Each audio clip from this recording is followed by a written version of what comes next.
All good. We're happy and we're smiling. Iya, kami bersyukur semuanya saudara bersukacita. So thank you for joining us on this celebration Sunday. Terima kasih saudara sudah bergabung minggu hari ini. And we are going to reflect a little about what God has done over these last 8 years. Jadi kami akan merefleksikan apa yang sudah Tuhan kerjakan selama 8 tahun terakhir ini. I think in life we can so often be looking forward to the next thing or the next job. Ya, kadang dalam kehidupan kita selalu looking forward, melihat ke depan, And sometimes it's helpful for us to stop, to be still, and to reflect on what God has done in the past. kadang diperlukan juga kita perlu berhenti dan melihat ke belakang apa yang sudah Tuhan lakukan buat kehidupan kita. And so Alina and I, we've both had the privilege of being here since the start of this church. Iya, kami berdua adalah orang pertama yang ada sejak gereja ini dimulai. And in many ways, it feels like our first service was only yesterday. Iya, rasanya masih kemarin We do have ibadah pertama. a photo of that. Thank you, Yeah. team. I don't think I look the same as yesterday, though. A little bit slimmer, a Ya, little ini bit younger. foto ibadah pertama kami. So this was our very first service. Ya, ini ibadah pertama. And you might see some familiar faces there. Iya, ada wajah-wajah yang familiar yang masih di sini. Down the bottom is Elang, Iya. who at that time of his life never took a photo without making a face. So that's not a bad one, actually. There was definitely some more funny faces from Yeah. Elang. So that was the launch of See Through the Bucket. Iya, ini ada launching pertama gereja kita Sitri The The Bukit. 19th of February 2017. Iya, 19 Februari 2000.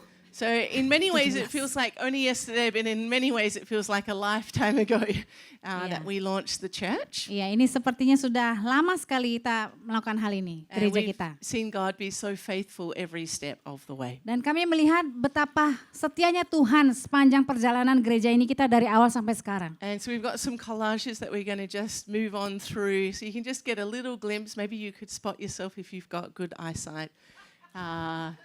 2017, we launched, and really so much has happened in these past 8 years. Dan banyak hal yang terjadi selama 8 tahun ini. You know, each of these photos represents a moment. Di mana setiap foto ini merepresentasikan momen.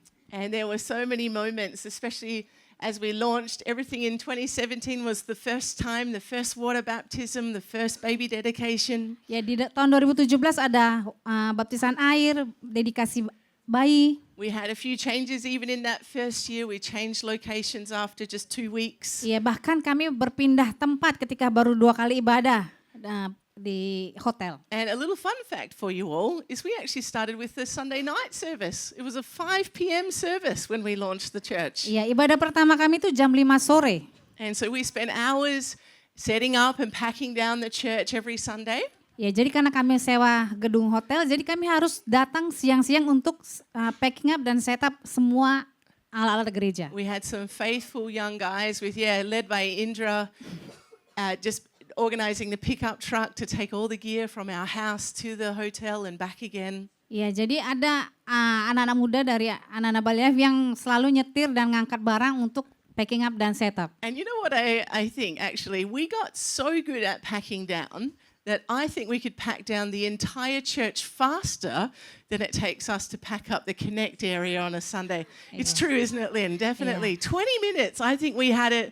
Everyone just knew what we were doing. We all got in and got ready and packed it down so fast. Ya, jadi karena kami udah sering setup tiap minggu, jadi kerja kami waktu itu lebih cepat pada setup Connect area di sekarang. And so when I look at these photos, I look back with great fondness of the people that joined us in that time to launch the church. Dan ketika saya melihat foto ini, saya sangat bersyukur ketika orang-orang yang dari awal sudah bergabung dengan gereja kita. You know, people like Jarvet, who was on the band pretty much every Sunday. Yeah.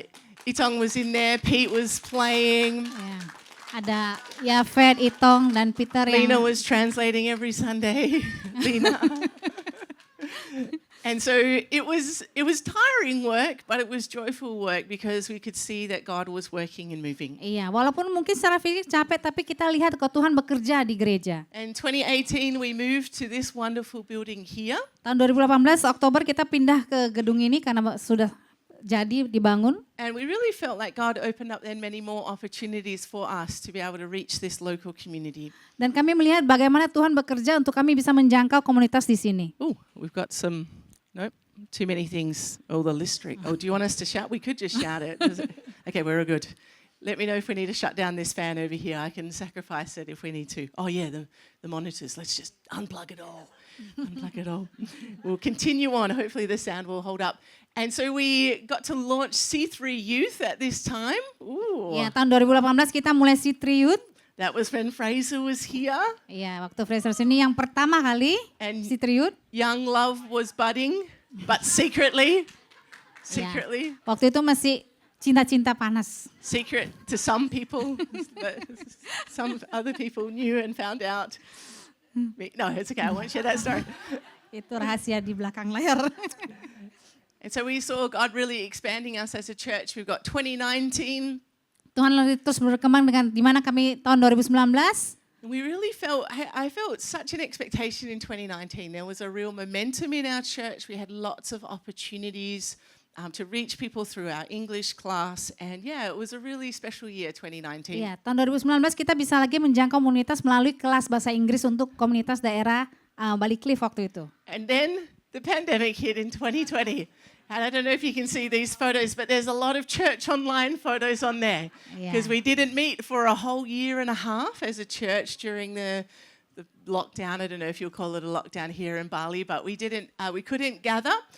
So we moved everything to church online. Ya, jadi tahun 2020 ketika pandemik kita mengadakan online church atau ibadah online. And graciously God sent us Joseph to join the team at that time. And we learned all there is to know about online church and running online church. Ya, dan melalui tahun itu Tuhan kasih kita kesempatan untuk menjalankan gereja online. In 2021, we started gathering again and we did house church for a season. Tahun 2021 karena masih pandemik waktu itu kami masih ibadah di rumah di sekretariat gereja. There's a few masks in that 2021 and then we eventually could come back to church, but we did church with social distancing. Remember you couldn't touch anybody and to be that far apart. Ya, di akhir tahun 2021 kita masih ibadah memakai masker dan juga social distancing untuk menjaga kesehatan. And you had to get the temperature check before you came into a place. Dan di gereja setiap orang yang masuk di tit. And it's like 45. Nah, she'll be fine. 32. Broken. I think that you might be in hypothermia, but come on in. You're welcome. Walaupun berapa angkanya, ayo masuk aja. And those lovely masks, which we would love to never have to see again if we don't need to. Yeah, that would be wonderful.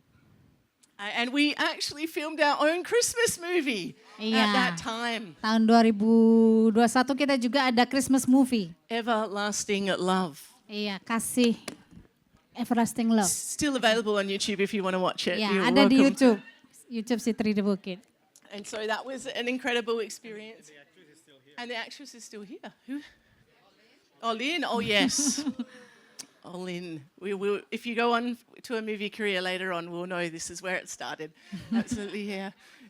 So that was a special time. And then 2022, we were back into full services and continuing on with what God was asking us and calling us to do as a church. Tahun 2022 kita kembali ibadah normal di sini seperti biasa. And so 2023, 2024, 2023, 2024, you can see that we've launched some outreach into reaching our local communities here in Bali. Di mana kita juga melakukan penjangkauan di komunitas di beberapa area di Bali. And it's been a joy to be able to see people come to know Christ and to get baptized and commit to following Him and serving Him. Sukacita kami adalah ketika melihat orang dibaptis, datang kenal Tuhan dan menyerahkan hidupnya kepada Tuhan. And so God has indeed shown His faithfulness over these years. Dan kita lihat bagaimana Tuhan begitu setia sepanjang perjalanan kita. And I think in so many ways we've seen Psalm 23 being outworked in our midst. Di sini kita lihat bagaimana Mazmur 23 itu bekerja dalam kehidupan setiap kita. Our good shepherd has led us Bagaimana seorang gembala yang baik menuntun kita. to the green pastures, Menuntun kita ke padang hijau, by still waters. air yang tenang, He's refreshed us when we felt weary menyegarkan ketika kita lelah and guided us along the right path. dan menuntun kita ke jalan yang benar. He's led us through the valleys, Dia menuntun kita melewati lembah all the while comforting us dan juga terus memberikan kita kenyamanan, and even preparing a table for us in the presence of our enemies. bahkan menyiapkan hidangan di hadapan kita. He has sustained us Dan dia menolong kita, strengthened and upheld us, menguatkan kita dan juga memegang kita. and surely our cup has overflowed. Dan kasih setia Tuhan tidak berkesudahan dan Tuhan menyediakan hidangan yang cukup bagi kita. And we've seen the goodness of God in this house. Dan kita melihat bagaimana kebaikan Tuhan di rumah ini. And so I want to take the opportunity to thank each of you, church. Dan saya mau ngambil kesempatan untuk berterima kasih kepada saudara semua. Thank you for the part that you have played. Terima kasih atas setiap peran yang sudah saudara lakukan. Whether you were here, day one, part of the OG, Atau apakah hari ini saudara dari mulai hari pertama atau OG, or whether you've just recently joined our church family. atau saudara baru akhir-akhir ini datang ke gereja kami. We are grateful for each of you. Kami bersyukur buat kehidupan saudara. And so thank you for your contribution and your service, Terima kasih atas kontribusi dan pelayanan saudara, your generosity, your love, your support. kemurahan hati saudara dan juga support saudara. And God has shown his faithfulness through you. Dan Tuhan sebenarnya menunjukkan kesetiaannya melalui hidup saudara. And so today we celebrate him and his goodness and kindness towards us. Hari ini kita merayakan kebaikan dan kesetiaan Tuhan dalam kehidupan kita. Let's take a moment just to pray. Mari kita berdoa. And so God, we thank you. We thank you for your faithfulness. Tuhan, kami bersyukur untuk kesetiaan-Mu. We thank you for your kindness towards us, Kami bersyukur untuk kebaikan-Mu bagi kami. that you've led us through every season. Engkau menolong kami melewati setiap musim. And we're so grateful for that. Dan kami bersyukur Tuhan. And we just give you honor and praise. Dan kami memberikan Engkau pujian dan penyembahan. And we pray as you have so many times in the past, Kami bersyukur Tuhan sudah banyak hal yang Kau lakukan di masa lalu. as we come to your word today, that we would hear your voice, Saat kami mendengar firman-Mu, biar kami mendengar suara-Mu Tuhan. that you would encourage us and inspire us Engkau menguatkan kami dan menginspirasi kami. to continue on this mission that you have called us to. Supaya kami tetap melakukan misi yang Engkau panggil. In Jesus' name we pray. Dalam nama Yesus. Amen. Well, as I've taken time to reflect over this last week about our 8th birthday, the word legacy just kept coming to mind. Ketika saya merefleksikan apa yang sudah terjadi selama ini, kata warisan atau legacy itu muncul di pikiran saya. And so legacy is the long-lasting impact that particular events or people's actions have on others over time. Jadi warisan itu adalah pengaruh jangka panjang yang terjadi pada kehidupan seseorang. And when I think and look back to those photos, I can see the legacy that people have been leaving as they've been serving the Lord and surrendering their lives to Him. Melalui foto-foto itu saya melihat bagaimana warisan yang ditinggalkan pada orang-orang untuk mereka tetap melakukan bagian mereka. Now, in the natural, we can think about legacy as what we can gather, what we can store up, bring in, gather that we can hold so then we can give to our children once we pass away. Secara umumnya atau pada alaminya orang berpikir warisan itu adalah sesuatu hal secara fisik materi yang kita kumpulkan kekayaan untuk kita wariskan kepada anak-anak kita. And so it's kind of like this gathering, like storing up. Oh, I'm going to take that. I'm going to go over that. I'm going to get that possession, that asset. I'm going to gather it, gather. Ya, mengumpulkan aset, harta atau menyimpannya. But when we think about legacy in regards to the kingdom of God, in so many ways it's about what we can give away, what we can give of ourselves to others, to God. Sebenarnya warisan itu dalam pengertian kerajaan Allah adalah bagaimana kita bisa memberikan hidup kita sebagai legacy selanjutnya kepada generasi yang berikutnya. And in many ways, the Christian walk is really founded on that sense of being surrendered, that you're living a life of surrender before the Lord. Tapi sebenarnya kehidupan kekristenan yang kita inginkan adalah bagaimana hidup kita berserah sepenuhnya kepada Tuhan. You know, Matthew 16 verse 24 to 25 said, and this is Jesus speaking to his disciples, whoever wants to be my disciple, so that's my follower, must deny themselves and take up their cross and follow me. For whoever wants to save their life will lose it, but whoever loses their life for me will find it. Di Matius 16 ayat 24-25 berkata, lalu Yesus berkata kepada murid-muridnya, setiap orang yang mau mengikut aku, ia harus menyangkal dirinya, memikul salibnya dan mengikut aku. Karena barang siapa mau menyelamatkan nyawanya, ia akan kehilangan nyawanya.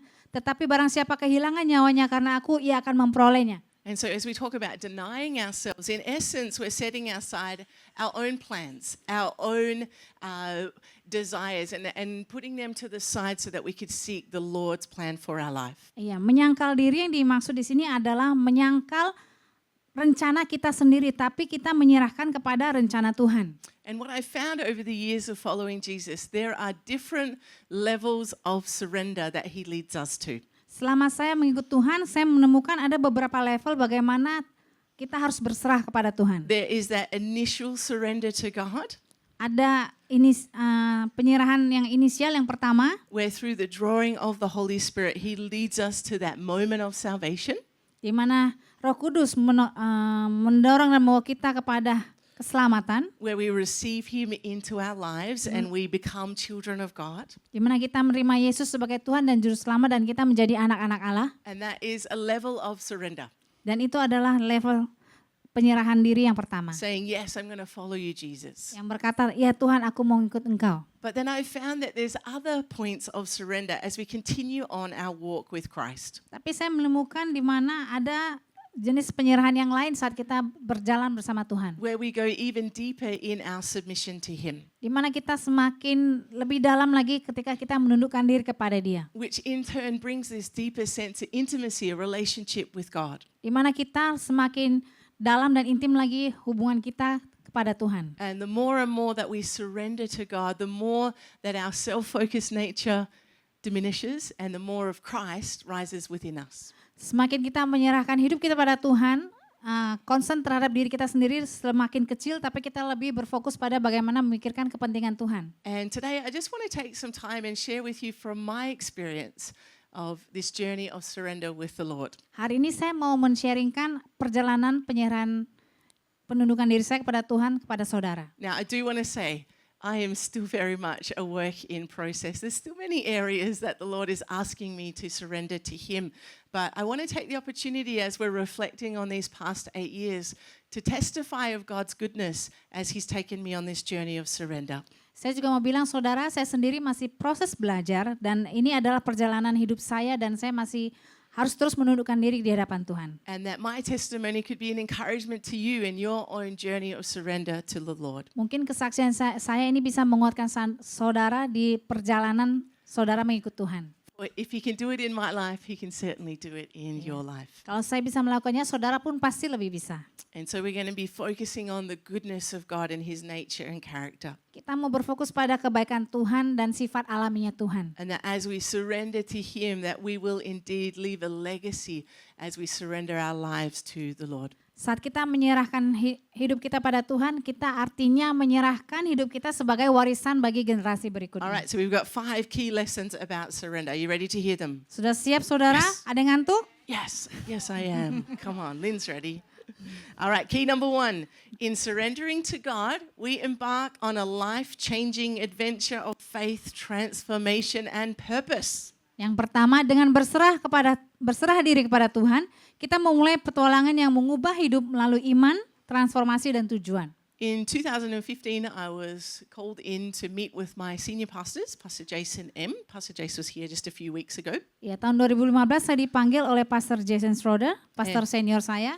Pastor Jason had pneumonia at the time and still wanted to meet me, so I suspected that there was something important that he had to share with me. So I went along to that meeting with some anticipation of what that might be. Ya, kalau saya dipanggil, saya berpikir ini pasti penting banget, makanya saya harus siap-siap nih mau ngapain.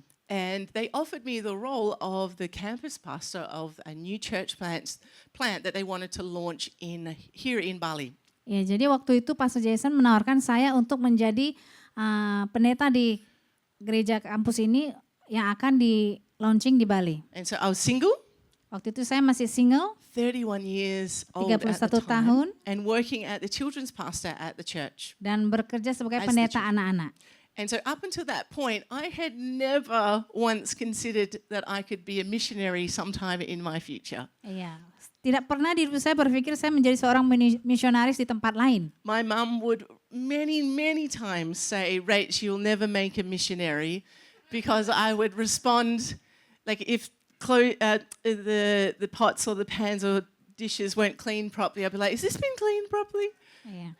Ibu saya berkata, Rachel, kamu nggak bisa jadi misionaris karena kamu orangnya termasuk perfeksionis. Melihat sesuatu yang berantakan, kamu akan komplain. Like I wouldn't eat at Subway because I was like, oh, all that food's been sitting out for ages. That's gross. I'm not going to eat that. Iya, kadang kalau makan Subway dia kalau ada makanan yang terdiam lama dia berpikir itu jorok. And so you can see why my mum often mentioned that. I never learned a language at school. Saya tidak pernah Another belajar, language, just English, obviously. saya tidak pernah Did all belajar right with bahasa that one. lain di sekolah kecuali memang bahasa Inggris. I grew up in a country town with mainly white farmer kids. Iya, jadi saya besar di perkebunan semuanya orang berkulit putih. So I had extremely limited cross-cultural experience. Saya tidak pernah mengalami cross culture, pertukaran budaya dengan orang lain yang beda dengan saya. And let's just say humidity and I were not friends. Ya, jadi dengan kelembapan dan humidity di sini bukan teman saya. Couldn't cope with the tropical heat. Saya tidak biasa dengan udara tropis. I like being comfortable. Saya suka hal yang nyaman. Like today, this morning, if Rach of that time would have been so uncomfortable, I'd have been sitting in front. I was actually standing in front of the aircon just a few times because I didn't want to be sweaty standing here. But I would have been finding the most comfortable seat, so I wasn't hot. That was Rach then. Ya, saya yang dulu akan berusaha di depan AC tanpa berkeringat. And I have a really close family, so I just never thought my mum would let me move overseas. I thought she'd never say yes. I'd never considered it being an option for my life. Ya, saya juga kaget ibu saya mengizinkan saya pergi untuk diutus ke Bali. Anyone got a mum like that? No?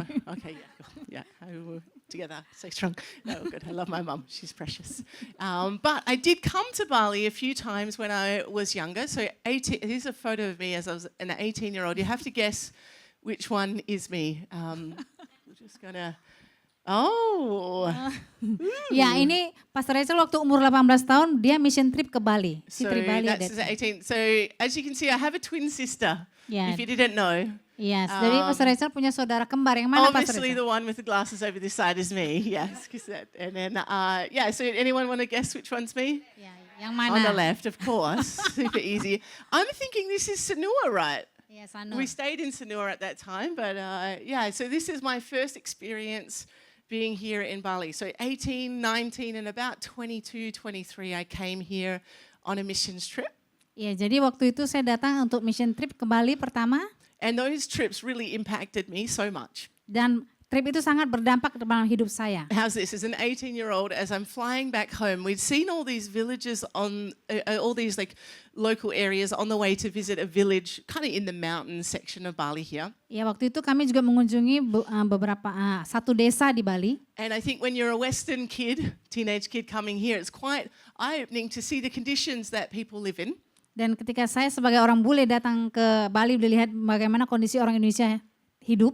So on the plane flying back to Oz, I was like, okay, so if everyone in Australia, one family could adopt one family here in Bali, then we could get money to then like support them to have a better house. And like this is my 18-year-old brain, like trying to figure out how we could help these beautiful people here in Indonesia. Ya, pikiran saya waktu itu adalah bagaimana setiap keluarga di Australia mengadopsi satu keluarga untuk mereka hidup lebih baik dan memperbaiki rumah mereka. So even though those schemes were happening, there was no sense or thought that I would ever come and move here one day. Ya, tapi waktu itu saya tidak berpikir untuk pindah ke sini waktu itu.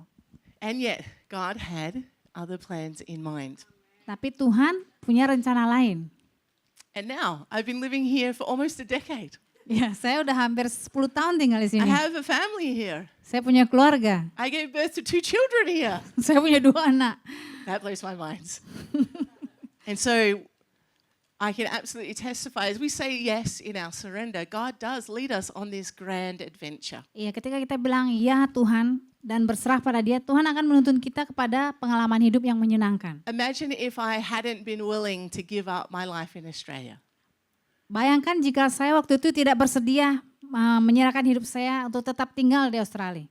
Imagine if I hadn't been willing to lay down my job, my family, life as I knew it, to come and start something new here. Bayangkan waktu itu jika saya tidak mau menyerahkan kenyamanan saya, pekerjaan saya, dan juga keluarga saya yang di Australia. Raffi and Annabelle wouldn't be here. That's crazy. Wow, God, you're so good to bring us, Emmanuel and I, together. We could start a family. God knew all along. Iya, mungkin anak saya sekarang tidak ada dan saya tidak punya keluarga sekarang. And can I tell you all those photos, those moments that we've seen, it's been an adventure. It's been a journey to be a part of this church plan. Dan melihat foto-foto itu adalah bagian dari bagaimana perjalanan gereja ini. And life with Jesus is not boring. Dan perjalanan hidup dengan Tuhan tidak membosankan. For the young people in the room that might be thinking, that Christian life feels like it might be a bit boring. Ya, mungkin anak-anak muda, aduh orang Kristen itu membosankan. Get rid of that thought right now. Jangan ya, jangan berpikir seperti Can you itu. imagine the disciples being with Jesus every single day whilst he was here on earth? Bayangkan bagaimana pemuritan dengan Yesus ketika kita ada di dunia ini. And the sense of adventure and excitement they would have carried every day. Wow, what's Jesus going to do today? Iya, bayangkan petualangan dengan Yesus, apa yang akan Yesus lakukan sekarang? And it's the same for us. Sama dengan kita. But what it requires is that we're going to have to take some faith steps Tapi kita harus mengambil langkah iman, to get out of the comfort zones, keluar dari zona nyaman. to not get stuck, Jangan stuck, but to keep letting God guide us and lead us. tapi membiarkan Tuhan terus menuntun kita. And as we do that, we're going to experience the life to the full that Christ has for us. Saat kita mau melakukan hal itu, Tuhan akan memberikan kita hidup yang berkelimpahan. And so my life has been completely changed because of that one decision. Dan hidup saya diubahkan dengan keputusan yang saya buat waktu itu. The Rach that stands before you today compared to the Rach that was in that photo is a completely different person. Saya yang sekarang adalah orang berbeda dengan orang yang difoto berapa tahun, 20 sekian tahun yang lalu. 10 tahun yang lalu, sorry Rach. Oh, good, no worries. There's so much that God has taught me in this time, and I wouldn't change even the hard moments for anything, that God has transformed my life. Dan bagaimana Tuhan mengubahkan hati dan kehidupan saya. And what I've also found is on the other side of my obedience is that God then grants me the desires of my heart that I had, that I thought I was laying down to serve Him and follow Him. He brought them to be anyway. Iya, apa yang saya serahkan di bawah kaki Tuhan, tapi karena apa yang menjadi kerinduan hati saya, Tuhan jawab ketika saya mau berkata ya di tempat ini. Another worry that we can have is, oh God, if I give you everything, does that mean I'm going to have to sacrifice the things that I want? Tuhan, apakah ketika saya memberikan Kau segalanya, aku harus mengorbankan apa yang saya mau? And yeah, we do need to make that decision. When I first came, I needed to make the decision, can I be here for the rest of my life? Waktu itu saya datang, saya berpikir apakah saya akan memberikan seluruh kehidupan saya? I needed Tinggal di to sini be selama hidup ready saya. to lay down the desire to be married and have kids. Could I be here and serve Him with maybe thinking I wouldn't maybe have the opportunity to get married then? Waktu itu saya berpikir, Tuhan apakah saya melayani Engkau, saya tidak harus menikah? So you have to get to the point of surrender. But what I found is in that place of surrender, then God then ends up bringing those desires to pass. Tapi Tuhan juga menjawab kerinduan hati saya. And so if you're worried if following Jesus radically, serving Him and going after Him with all your heart, that you're going to miss out on things, please let me tell you, you're not going to miss out on anything. Iya, percayalah saudara, ketika kita menyerahkan dan mengikut Tuhan sepenuh hati, kita tidak akan ketinggalan apapun dan Tuhan akan menjawab kerinduan You hatimu. can't outgive God. Kita tidak bisa memberi melebihi Tuhan. Jesus said this in Mark 10 verse 29. No one who has left home or brothers or sisters or mother or father or children or fields for me and the gospel will fail to receive 100 times as much in this present age. Homes, brothers, sisters, mothers, children, and fields, along with persecutions. That's a little sneaky one there, but it's okay. We receive the persecutions because we grow and learn in that process, and in the age to come, eternal life. Markus 10 ayat 29-30, jawab Yesus, aku berkata kepadamu, sesungguhnya setiap orang yang karena aku dan karena Injil meninggalkan rumahnya, saudaranya laki-laki atau saudaranya perempuan, ibunya atau bapaknya, anak-anaknya atau ladangnya, orang itu sekarang pada masa ini juga akan menerima kembali 100 kali lipat. Rumah, saudara laki-laki, saudara perempuan, ibu, anak, dan ladang sekalipun disertai berbagai penganiayaan, dan pada zaman yang akan datang, ia akan menerima hidup yang kekal. And so I have found this verse to be very true in my own life. Saya menemukan ayat ini sangat benar di kehidupan saya. You can't outgive God. Kita tidak bisa memberi melampaui Tuhan. All right, key number 2. Surrender requires letting go of control and acknowledging God's power and sovereignty. Yang nomor 2, penyerahan diri berarti melepaskan kendali dan mengakui kuasa dan kedaulatan Tuhan. I remember when we first started the church, I had such a narrow view about God's part to play in all of this and what my role was within this process. Waktu itu pertama memulai gereja ini, saya punya pikiran yang sempit saya berpikir, ini bagian saya, ini bagian Tuhan. In that I thought I had a really big role to play, maybe God had just a little bit smaller role to play. Ya, saya berpikir peran saya lebih besar daripada Tuhan. And so I thought, well, if God's going to move in a powerful way, that's going to be dependent on me praying so much and reading the scriptures. Saya berpikir kalau ibadah hari Minggu itu tergantung berapa rajin saya berdoa dan juga membaca firman. I was so concerned about how good my sermons were going to be and how perfect the music sounded and how everything looked. Saya juga berpikir bagaimana musik dan juga ibadah dan juga khotbah itu harus begitu sempurna. I'm a little bit embarrassed to say, but these plants over here, they've been with us since the beginning. And I have spent too many minutes, hours probably fixing these plants, thinking that if someone saw it in the state it is right now, that they would be distracted and they wouldn't be able to encounter God's presence because the Yeah. plants Ya, were not kami in the menyaksi- right ya. position. Kami menyaksikan waktu itu memang. Pastor Rachel sibuk kali merapikan daun-daun itu. As you can see, I've changed quite a lot. Iya, tapi dia sudah berubah. I did pick up some rubbish this morning and different things, but it's okay. I don't do it because I'm thinking God's not going to move if I don't do that. Iya. Dulu saya berpikir kalau semuanya nggak rapi Tuhan nggak bisa bekerja, tapi sebenarnya tidak. Tuhan bekerja dalam keadaan apapun. And so I remember being so caught up in the tiniest of details, thinking that if it wasn't perfect, then God wouldn't be able to move. Ya, karena saya berpikir kalau kita semua nggak sempurna dan nggak rapi, Tuhan nggak bisa bekerja. And I just laugh to myself now, like He needed my help at all in any way. Ya, kadang saya menertawakan diri saya sendiri karena Tuhan nggak butuh saya untuk dia bekerja. And so what happened in that season is that I was carrying such a heavy burden to do all these things that I found myself just being tired, just heavy laden with this burden of running the church. Saya menemukan di awal tahun pertama itu sangat berat karena saya membawa beban yang itu berat. And I remember our first birthday. So just a little bit of footage. Thank you, Joseph, for finding that one today. It's all right, you don't have to show it again. But that was from our first birthday. The weeks leading up to our first birthday, I almost quit and went home. Iya, jadi di ulang tahun gereja yang pertama saya hampir menyerah dan mau pulang. Crazy, isn't it?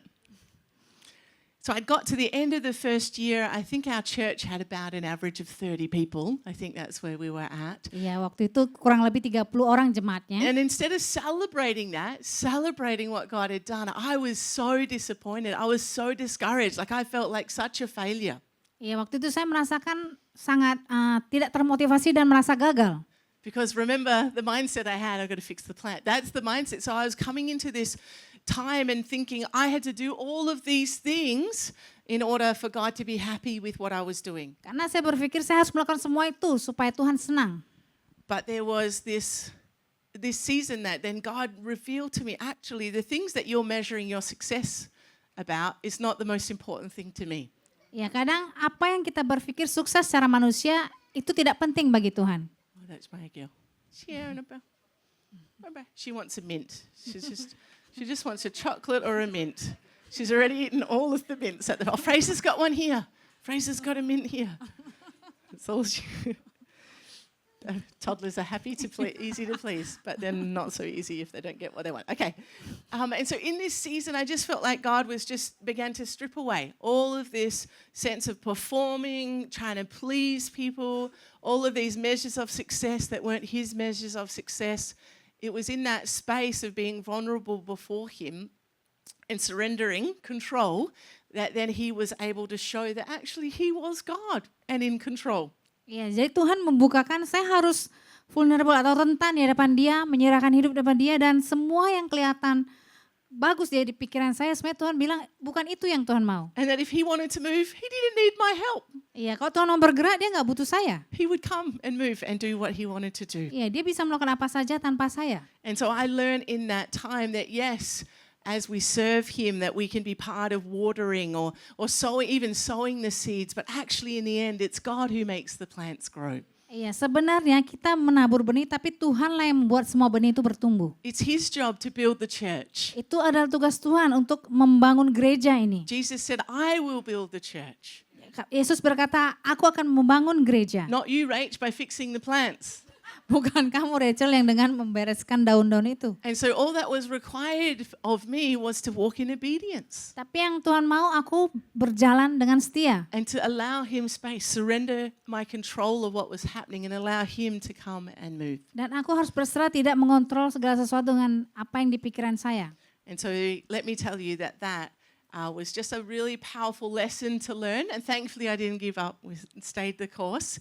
And I recognized the season and then let God come and speak to me in that. Dan saya bersyukur waktu itu saya nggak menyerah dan Tuhan terus menolong saya untuk saya tetap tinggal di sini. And so there is such a peace that flows as we can rest in the knowledge that God is in control Dan kita harus tahu bahwa Tuhanlah yang memegang kendali. and that he's working all things for our good. Dan dia melakukan segala sesuatu untuk mendatangkan kebaikan All bagi right, kita. key number 3, surrender requires humility and vulnerability, but you can trust him with everything. Yang ketiga, penyerahan diri membutuhkan kerendahan hati dan kerentanan, tetapi Anda dapat mempercayainya dalam segala hal.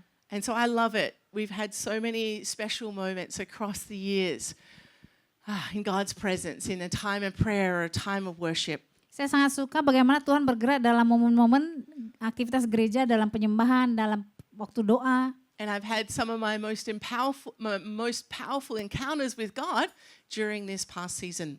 Dan saya sangat bersyukur saya punya banyak mengalami perjumpaan pribadi dengan Tuhan di musim-musim ini. And as I found myself surrendering, coming before him with humility and vulnerability, he began to change my heart. Saya temukan bahwa ketika saya datang terbuka di hadapan Tuhan, Tuhan mengubahkan hati As saya. I could trust him more and more. Saya bisa mempercayai Tuhan lebih lagi. When we first started the church, I was a very guarded person. You know, guarded, does that Yeah. translate? Yeah. Jadi ketika saya mulai gereja ini, saya orangnya selalu berjaga-jaga. And so I only opened my heart to a select few people, which is usually just my family. Iya, jadi saya hanya terbuka kepada orang yang saya percaya, yaitu saat itu hanya keluarga saya. And there was a reason for me to keep people at a distance is because in the past I'd been hurt before. And so my protective measure was, well, I'm going to guard my heart and then I won't be hurt anymore. Ya, jadi saya menjaga jarak dengan orang karena saya takut terluka. But there's a problem. Can anyone see the issue with that if I'm guarding my heart working as a pastor that is all about loving people? Iya. Tapi hal itu nggak benar, saudara. Karena saya seorang pastor, saya nggak boleh menjaga jarak dengan orang, tapi saya harus merangkul orang lain supaya saya bisa menjangkau mereka. And so my ability, my effectiveness to pastor was minimal because I was guarding my heart, trying to protect it from people hurting me. Iya, jadi karena saya takut terluka, saya jadi tidak maksimal. And so in another season in this time, I felt God questioned me and asked me the question, can I protect your heart, Rach? Ya, Tuhan bertanya kepada saya, bisakah saya melindungi hatimu, Do Rachel? you trust me to protect your heart? Apakah engkau percaya aku bisa menjaga hatimu? And good thing I was learning, so I could answer, yes, God, I do trust you. Ya, karena saya juga masih belajar, saya bilang, iya Tuhan, aku percaya padamu. But what if I get hurt again? Bagaimana jika saya terluka lagi? And then I felt God ask another question. Dan Tuhan bertanya lagi, Do you trust me to heal you if you get hurt? apakah engkau percaya aku bisa menyembuhkan engkau ketika engkau terluka? And I was like, yes, yes, I can. Terus saya menjawab, yes, ya saya bisa. And so there was a process of me surrendering being the guard and protector of my heart. Jadi saya menyerahkan segala kendali atas yang terlalu berjaga-jaga dengan hati saya. And then trusting that God would be my protector. Dan percaya Tuhanlah yang melindungi hati saya. Now, have I got hurt since then?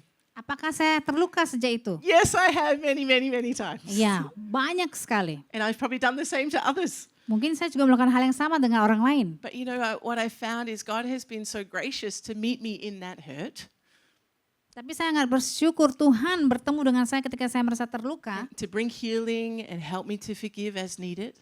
menyembuhkan saya dan juga menolong saya sebanyak yang saya butuhkan. And as a result of bringing that guard down, now my love for others is far deeper and wider than it's ever been. Dan saya temukan saya lebih mudah mengasihi orang lain daripada sebelumnya. Now that first moment of vulnerability, humility, that wasn't easy because what if? What if the worst happens? What if you don't protect me?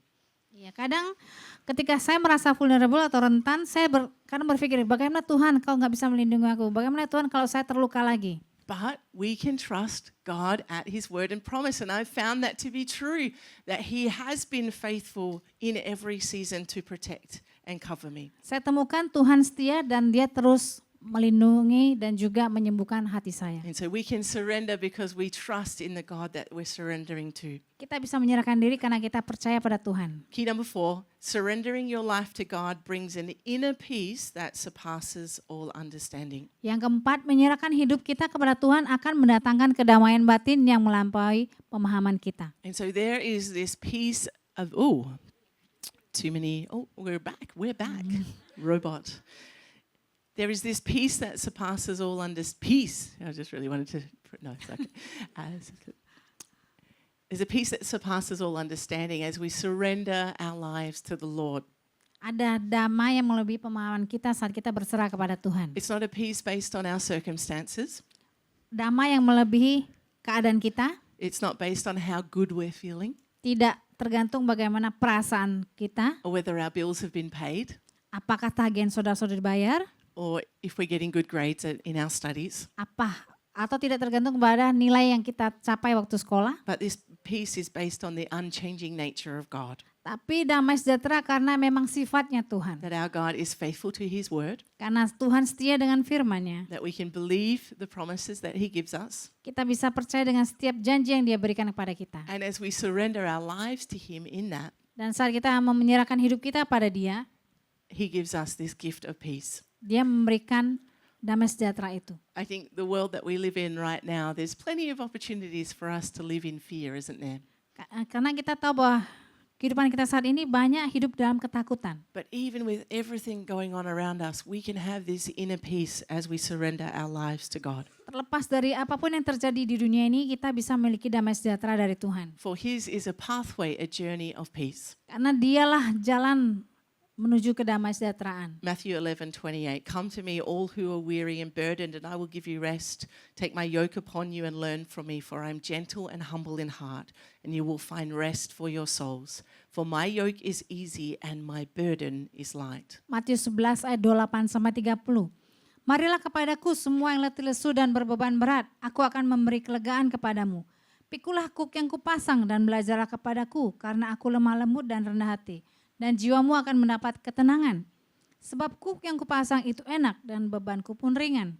You know, reading the stories of Jesus, we realize and recognize that Jesus was never stressed. He was never in a rush. Kita lihat kalau cerita Yesus tuh nggak pernah stres dan nggak pernah buru-buru. Even when there was a storm going on, he was having a nap in the bottom of the boat. Bahkan ketika badai itu datang, dia malah tidur di kapal. Even when the circumstances around him should have been concerning, he remained calm. Tapi terlepas dari segala situasi yang terjadi, dia tetap tenang.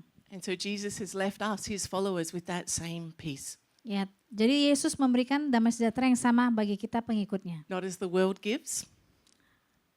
Not as the world gives. Bukan apa yang diberikan dunia ini. But a peace that surpasses all understanding. Tapi damai sejahtera yang diberikan oleh Tuhan melampaui pengertian kita. All right, key number 5. This might be the most important one. Offering our lives to surrender to God is one of the highest forms of worship that we can give to God. Yang kelima, menyerahkan hidup kita kepada Tuhan adalah salah satu bentuk penyembahan tertinggi yang dapat kita berikan kepada Tuhan. And so sometimes we can think that our worship is what we do here on a Sunday morning, listening to a few songs, lifting our hands and singing to God. Karena kita berpikir menyembah Tuhan itu hanya yang kita lakukan di hari Minggu. But that's only just such a small part of our worship to the Lord. Tapi sebenarnya itu hanyalah bagian kecil penyembahan kita kepada Tuhan. The Apostle Paul gives this insight in Romans 12, verse 1 to 2. Therefore, I urge you, brothers and sisters, in view of God's mercy, to offer your bodies as a living sacrifice, holy and pleasing to God. This is your true and proper worship. Do not conform to the pattern of this world, but be transformed by the renewing of your mind. Then you will be able to test and approve what God's will is. His good, pleasing, and perfect will. Karena itu saudara-saudara, demi kemurahan Allah aku menasihatkan kamu supaya kamu mempersembahkan tubuhmu sebagai persembahan yang hidup, yang kudus dan yang berkenan kepada Allah. Itu adalah ibadahmu yang sejati. Janganlah kamu menjadi serupa dengan dunia ini, tetapi berubahlah oleh pembaharuan budimu, sehingga kamu dapat membedakan manakah kehendak Allah, apa yang baik, yang berkenan kepada Allah dan yang sempurna.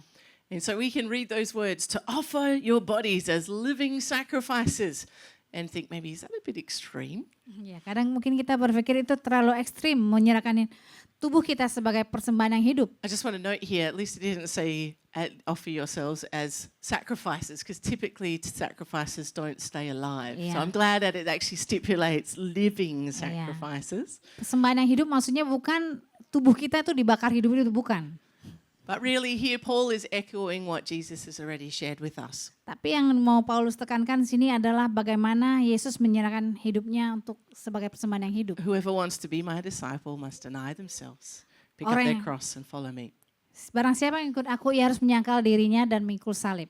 As we make that decision to offer our lives to the Lord, Jadi kita membuat keputusan untuk memberikan hidup kita kepada Tuhan. we echo the words of the ancestors of our faith, where they said, "Here I am, use me, send me, Lord." Kita menggemakan iman kita kepada Tuhan berkata bahwa ini aku Tuhan, pakai aku, utus aku. As we choose to daily surrender our lives to Him, to be used for His glory and for His purposes. Saat kita menyerahkan hidup kita untuk kemuliaan dan tujuan Tuhan. As we choose to deny our flesh Saat kita memilih untuk menyangkal kedagingan kita and to not let this world try and conform us into their image, dan tidak membiarkan dunia ini mengubahkan pandangan kita. but instead as we let the Word of God transform us Tapi kita membiarkan firman Tuhan itu mengubahkan hidup kita and laying down our lives, dan menyerahkan hidup kita. we are offering true and proper worship to the Lord. Sebenarnya kita adalah menyembah Tuhan yang sebenarnya. And let us not lose sight of that, church. Dan jangan biarkan kita hilang pengharapan. Our surrender to His will reflects our heart of worship, that we trust Him and that we love Him. Saat kita menyerahkan kehendak kita, sebenarnya itulah bentuk penyembahan kita. And so today we celebrate 8 incredible years of See Through the Bucket. Hari ini kita merayakan ulang tahun yang ke-8 See Through the Bucket. And we're reminded again of God's faithfulness and kindness towards us. Kita diingatkan kembali betapa setia dan baiknya Tuhan. And let us be encouraged to continue on this pathway of surrendering our lives to Jesus. Mari kita terus menyerahkan hidup kita ke jalannya Tuhan. That our life of surrender would become our legacy. Menjadi legasi atau warisan yang akan kita tinggalkan bagi generasi berikutnya. Surrender is not a one-time event, Bukan event sekali seumur hidup, but a daily trust, tapi menyerahkan setiap hari dan kepercayaan kita. a daily choice. Pilihan setiap hari. Our decision, making that decision to trust God's plan for our lives. Keputusan kita adalah memberikan rencana kita kepada Tuhan. And as we surrender, Saat kita berserah diri, He takes us on this grand adventure. Dia akan membawa kita kepada petualangan hidup. We have access to peace that surpasses all understanding. Kita juga mempunyai akses untuk damai sejahtera yang melampaui pemahaman kita. He transforms us Dia mengubahkan kita and sets us free. dan memerdekakan kehidupan kita. May our surrender be an act of worship to our great God. Biarkan penyerahan hidup kita menjadi penyembahan yang aktif kepada Tuhan.